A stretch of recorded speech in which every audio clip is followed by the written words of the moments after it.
ሰላም የተወደዳችሁና የተከበራችሁ ውድ ቤተሰቦቼ፣ ተወዳጁ እጅግ ልብ አንጠልጣይ ብዙ ትምህርት የምናገኝበት ብዙ የምናተርፍበት በትዳር ውስጥ ያለው መከባበር፣ በትዳር ውስጥ ያለው ከልክ ያለፈ እምነት፣ ያ ከልክ ያለፈ እምነት በታማኝነት ሲገኝና እምነቱ ተሰብሮ ሲገኝ ምን ያህል ልብ የሚሰብርና ምን ያህል እንደሚያቆስል የምናይበት፣ አቶ ደረጀም ከባድ ጸጸት ውስጥ ገብተው ወይዘሮ ማርታም አቶ ደረጀን ፍጹም አምናችኋለሁ፣ ባሌን መጠራጠር አልፈልግም እያሉ ነው። አቢጌልም ዛሬም ክፋቷን ቀጥላለች። እማዬ መኘኝ፣ እማዬ ባክሽን እኔ ምልሽን አዳምጪ ማለት ቀጥላለች። የእውነት እውነት የቱ ጋ ነው ያለችው? አቢጌል የፈለገችውን ነገር አረገች። ሚሞሪ መኪና ውስጥ ድረስ እስከማስቀመጥ እና አባቷን ክፉ ነገር አሳልፋ ለመስጠት በቃ ብላለች እኮ።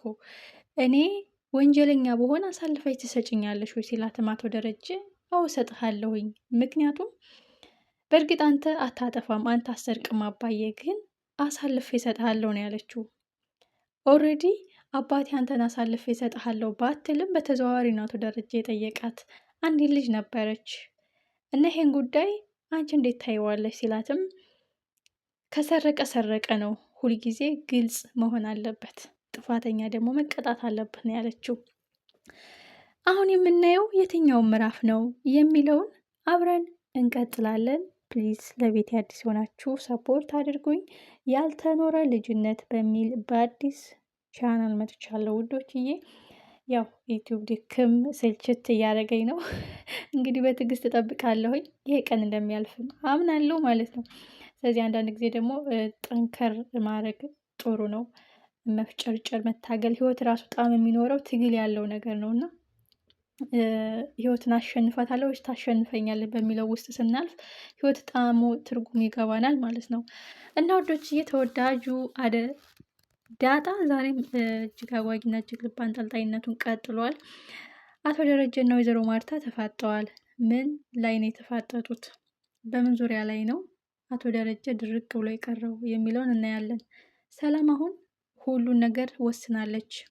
ለወይዘሮ ማርታ በመንቀጥቀጥና ይቅርታ በመጠየቅ በመርበትበት እትዬ ደረጀ የሚነግርሽ ሚስጥር አለ ብላኛለች። ምን ነበረ ልነግረኝ የነበረው? ደሬ አንተ እኮ መጫወት ከጀመርክ ታሪኩ አያልቅብህም እያሉ እንግዲህ ወይናቸውን እየጠጡ ታሪክ እየነገራት ብዙ ሲሳሳቁና ሲጫወቱ ነበረ። ስለዚህ አቶ ደረጀ ሰላም ምን ልነግርሽ ትችላለች? እኔ ከአንቺ የደበቅኩሽ ሚስጥር ምን ሊኖር ይችላል? በማለት ደንግጧል። ወይዘሮ ማርታም እንዴት ደነገጥክ? ለምን ደነገጥክ? እንዴት ሳስደነገጥህ? ምን የሚያስደነግጥ ነገር አለ? ከኔ የደበከኝ ነገር አለ እንዴም ስትለው ነበረ። በሌላ በኩል አቢጌል እና ዳጣ ናቸው። አቢጌል እና ዳጣ አሁን ኦልሬዲ ዳጣ ከናታን ፍቅር እንደያዛት ታውቃለች። ናታንም ከዳጣ ፍቅር እንደያዘው ያውቃል። ይህን ደግሞ አቢጌል ታውቃለች። እነሱ አሁን ምንድን ያላወቁባቸው ደረጀና ማርታ ናቸው።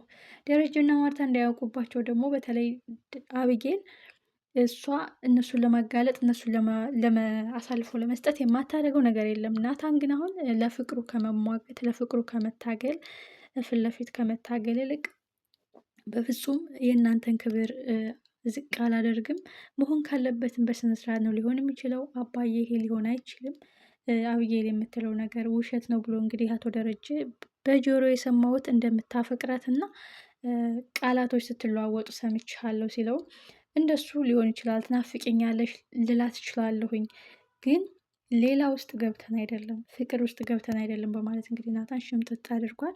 ናታን ግን እዚህ ጋር ቢሆንም ደስ ይለኛል እንጂ አይከፋኝም። ምክንያቱም አቢጌል ትወድህ ነበረ፣ ትፈልግህ ነበረ። አንተ ግን አትፈልጋትም፣ አትወዳትም።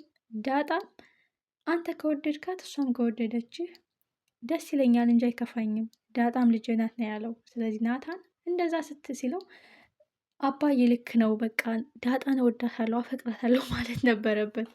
ግን ናታን አላቅም ለምን ኩስትር ብሏል፣ በፍጹም ብሏል ማለት አንገቱን ደፍቶ ለፍቅር ይታገላል፣ ለፍቅር ይሟገታል ብዬ ነበረ።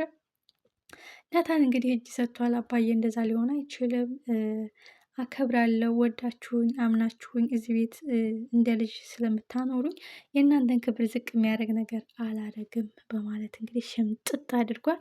ይህ ማለቱ የበለጠ ስጋት ውስጥ ነው የሚከታቸው። አቢጌል አንድ ቀን አጥምዳ አጥምዳ አጥምዳ ያገኘቻቸው ግን ውይ ውይ ውይ አይጣል ነው አይጣል። ከባድ ነው። ካሁኑ የተወሰነ ፍንጭ ቢሰጡ ነበር መልካም። እንግዲህ ከተዋረዱ አይቀር እንደዚህ ነው ብላ አንድ ቀን እንዳታዋርዳቸው ነው። ስለዚህ ናታን ፊት ለፊት ይናገራል ብዬ ነበር፣ አልተናገርም። ሰላምዬ ምን አይነት ውሳኔ ነው የወሰነችው? ለወይዘሮ ማርታ የሚያጠራጥር ነገር መናገሯ። ወይዘሮ ማርታ ይህ ጉዳይ ምንድን ነው? ዳጣ አንቺ እናቴ ነሽ እንዴ? እማዬ ልልሽ እፈልጋለሁ፣ ልጅሽ ልሆን እፈልጋለሁ ብላ እንደዛ ስትላት፣ ደረጀም ዳጣ እንደዛ እንዴት ልትልሽ ቻለች በማለት ደንግጧል። ወይዘሮ ሰላምም ለማርታ የሚነግርሽ ሚስጥር አለ ብላኛለች ብላ ለአቶ ደረጀ ስነግረውም አቶ ደረጀ እጅጉን ደንግጧል። ስለዚህ ወይዘሮ ማርታ አቶ ደረጀን ባይነግራት አሁን ጉዳዩን ምንድን ነው ያሳሰበው? እስቲ ቆይ ራሴን ቆም ብዬ ልፈትሽ። ሁልጊዜ ነገሮችን አሸፋፍኜ ማለፍ ባልፈልግም እውነታው ግን እንዲጠራ ፈልጋለሁ። ጭስ በሌለበት እሳት አይነድም ይባላል እና ጉዳዩን እስኪ ቆም ብዬ ላስበው በማለት ቆም ብላ ማሰብ ከጀመረች ወይዘሮ ማርታ ከባድ ነገር ነው የሚፈጠረው። ከአንድ ብርቱ ሁለት መድኃኒቱ ይባላል።